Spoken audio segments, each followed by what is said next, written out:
السلام عليكم بنات. اليوم جبت لكم واحد الغسول معطر للجسم. هذا الغسول البنات خديته، يعني المهم شفت عليه بزاف ديال الاراء فخديته مع بارفان ديال اميرات العرب. صراحه بارفان واعره. حتى هذا الغسول البنات راه زوين. المهم هما عندهم بزاف لاغام ديال اميرات العرب، فيها كاين غسول، كاين بارفان، وكاين سبراي.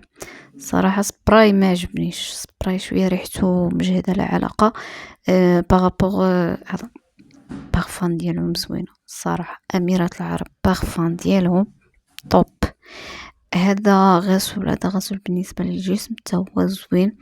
هاد البنات راه من المهم هما كاتبين هنا بلي من مستورد من يعني من دولة عربية، وقيلا كنظن بلي من الامارات، ما كاتبينش بالضبط. المهم كاتبين هنا المكونات، وكاتبين يعني علاش كيتستعمل. هذا كيتستعمل الدوش البنات، يعني في اخر مرحله الدوش كتستعملوا.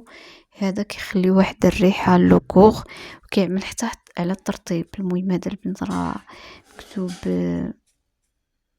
المهم في الترجمه ما كايناش عربيه، المهم مكتوب بالانجليزيه وبالفرنسيه.